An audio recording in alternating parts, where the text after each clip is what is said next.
is you got some time to react, and that's a pretty sick opening. Right, so Evan on the play here, down on 4 cards, starts with a Stomping Ground and an Elvish Mystic.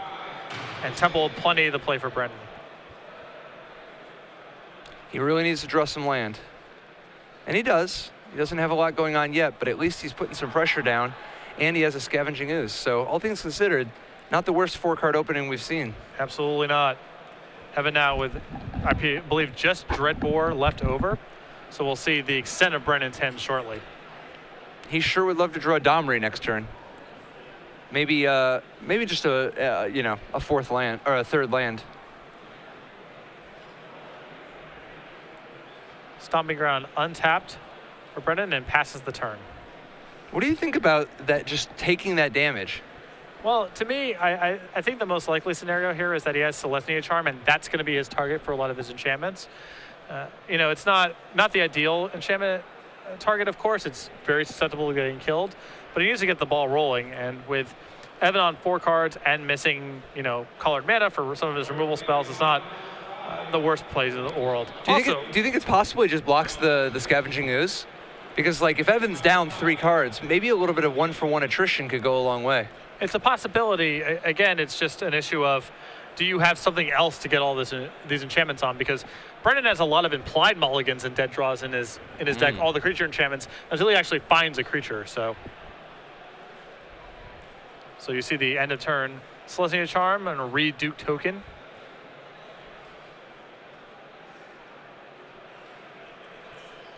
Now, Unflinching Courage, pretty solid here. The downside being, of course, if Evan draws a black mana, he actually can make some serious headway in terms of catching back up.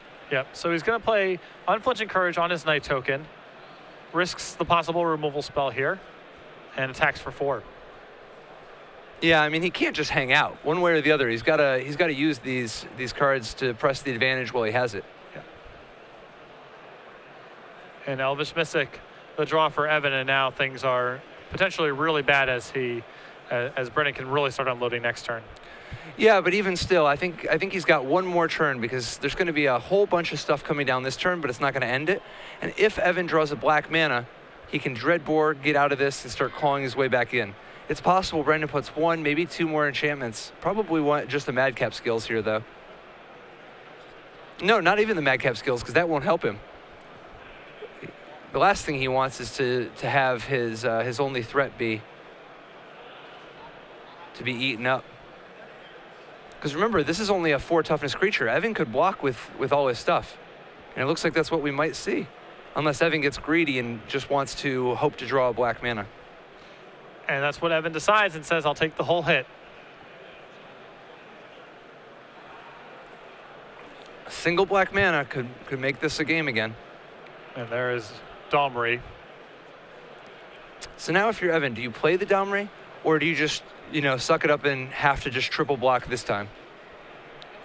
I think that you have to play the Domri because the odds that he has something, he doesn't have some way to make his Knight even larger is so low that I don't think it's worth trying to play around. He's in between a rock and a hard place regardless from here.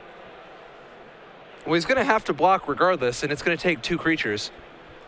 It's just that now there's... Okay, well, he's dead.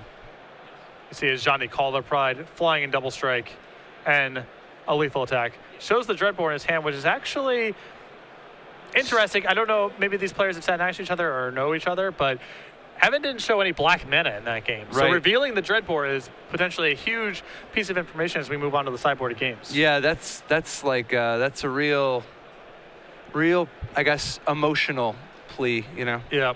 So Brendan's sideboard has 4 copies of Skylasher, 2 Selesnya Charms, a Revoke Existence, 4 Mizium Mortars, 2 Mending Touch, a Gift of Vorzova, and a Fiendslayer Paladin. You know what's interesting? I don't think he would have brought in Mending Touch but if now, it were not for the Dreadbore. But now he's going to bring it in, and it'll probably be very good because Evan Nelson has access to 2 Abrupt Decays, 1 Doomblade, 3 Ultimate Price, 2 Golgari Charm, and that game did not see the hexproof creatures. Now he knows that there's going to be some out there. How many of these spot removal spells do you even want here, though? Well, you definitely want Golgari Charm, as it is an answer to Glade Cover Scout also can just blow up enchantments. So that's a really good one. Abrupt Decay, the similar thing. It can blow up enchantments. The rest of it, the ultimate price actually has 0 targets in this deck. It's hard to get away. Unless you're really familiar with the list, your assumption would be, well, there's got to be something there for ultimate price. The answer is actually no, there isn't. So the flexible removal, the removal that's capable of killing enchantments is very good. The rest of it, not so much. Now, what about Dreadbore? Are you looking to take Dreadbores out? I mean, that game Dreadbore would have been great, but it doesn't have very many targets at all. It's got like literally just Celestia Charm and Voice of Resurgence. Brennan just flashed a hi and mom onto the screen, so hello to Brennan's mom as well. I think that Dreadbore is still good enough. You saw Ajani that game, so there's at least a Planeswalker target, and you can imagine that there's some stuff, and you probably can't cut all this removal.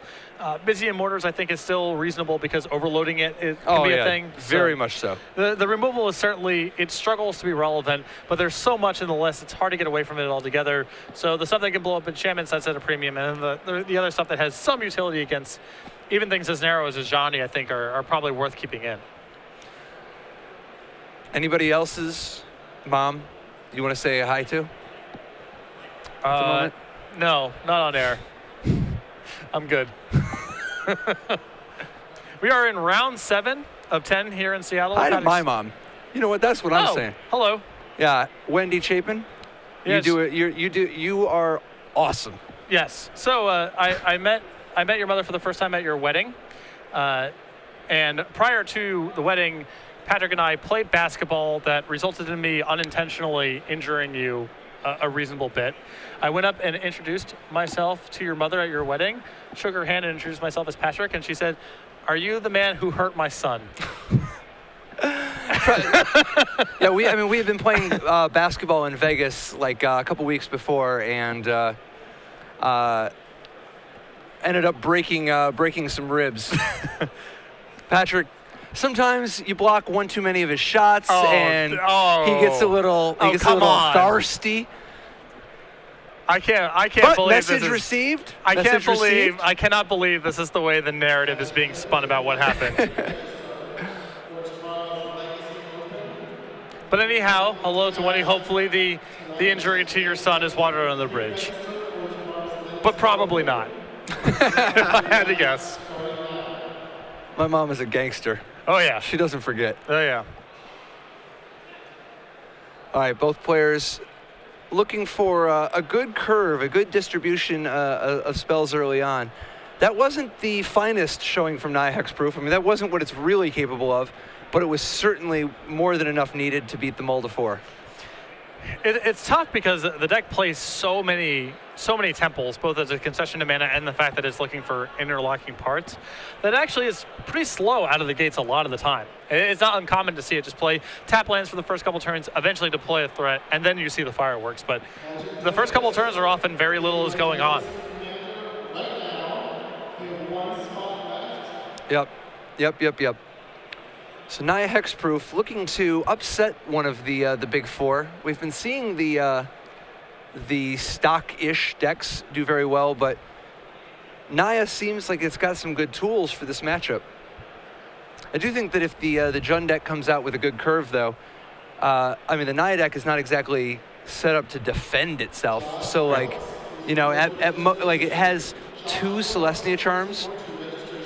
Beyond that, there's really not a whole lot of ways to defend itself from something like, say, I don't know, a turn 3 Polychronos. Yeah, it's basically just unflinching courage and racing once it gets behind on the board. Now, do you think you bring in Gift of Orzhova in this matchup? I do like it. The Jund monsters list and green-red monsters are both pretty soft in the air, and they're also soft to lifelink. So Gift of Orzhova is really well suited for a number of tasks here, as you see Brennan open up with the Scout. Untap Blood Crypt for Evan and passes the turn. Now, is he holding up Abrupt Decay mana or a Golgari Charm mana, you think? I believe he has Golgari Charm in hand. Wow, so this could be a complete blowout in response to some kind of an aura. Yeah. Ah, Voice of Resurgence. A very, very smart play, sensing that there's something is awry. Something's wrong, so this will expose it. You know? Yeah, and at worst, he loses 1 card this way. Yeah. Very, very smart play from Brendan. Although, I wonder, do you attack first?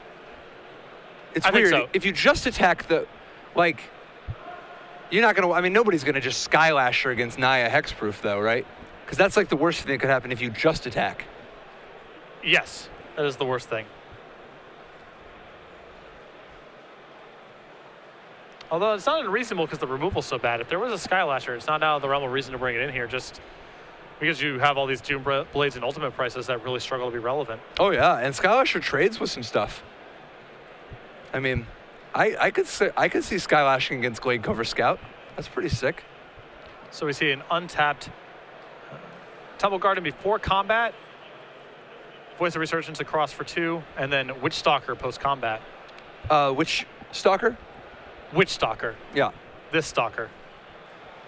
And this is a creature very well suited for enchantments against Jund monsters. Yeah, very, very much so. Particularly if you can ever get its toughness up too higher. You know, you put Unflinching Courage on this bad boy, now you can't even get Mizium Mortars. Yeah, 5 toughness is definitely the critical flashpoint. Yeah. A tapped Overgrown Tune from Evan.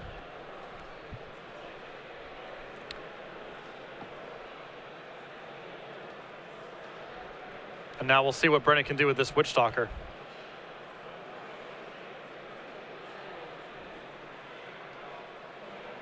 A Temple.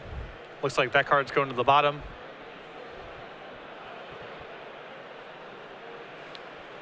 And an Ethereal Armor on the Witch Stalker.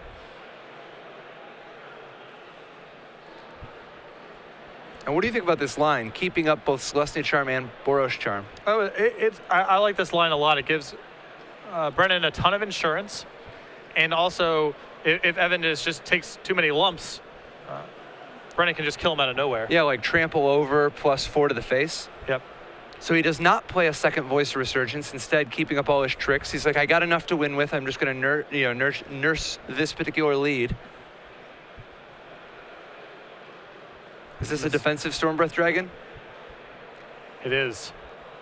And it's particularly tough because it can't even block the Witch Stalker. All it's stopping is the Voice of Resurgence.